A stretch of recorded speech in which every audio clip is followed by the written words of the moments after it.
အဖြစ်ကမနစ်ကနဲ့မတူတော့ဘူးဒီနေ့ကပို့ဆိုးတော့ပို့ဆိုးမှာပဲလေနော်ရာသီဥတုအခြေအနေရောဒီလမ်းကြောင်းပြောင်းတာရောအမှလှုပ်လိုက်တဲ့ဥစ္စာတွေရော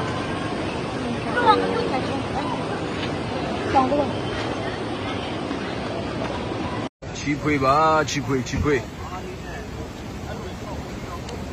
မေခမြက်ရန်ကြီးနေပြီနော်အောက်ပိုင်းနေတတိထားတော့ဗျာ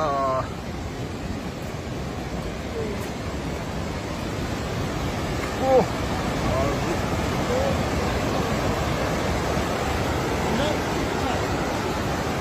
มาကျိုးတရားတော်မှမြို့ကုန်ပြီဒီကျိုးတရားဆိုရမ်းမြစ်တာ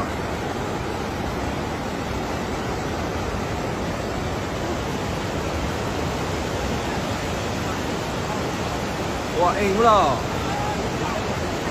ကိုအိမ်ညောနေပြီရော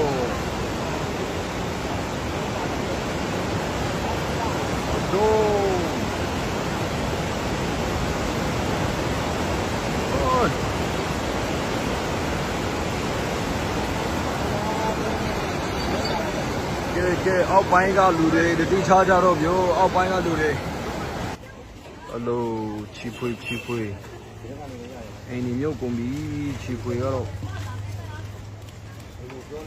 ကာဘောဘောကိုမရဘူးလေဒီမှာရေကြီးอ่ะဖြစ်နေဝဒီမှာတတော့ရောက်နေကျွန်တော်သွားလို့မရဘူးချီဖွေအကုန်မြုပ်ပြီးဒီဘက်မှာတော့ရမ်းရေရမ်းများတော့ပြီနော်ဒီဘက်ဒါကြက်ပေါင်ချာဟုတ်ကအောက်ကြိုက်ရဟုတ်တယ်ကျွန်တော်တို့ဒီနေ့နဲ့ကျွန်တော်တို့ပတ်ကြည့်ပြီးနေတာပေါ့ဗျာနိုင်တဲ့လောက်လေးပေါ့ရှိရလေးနဲ့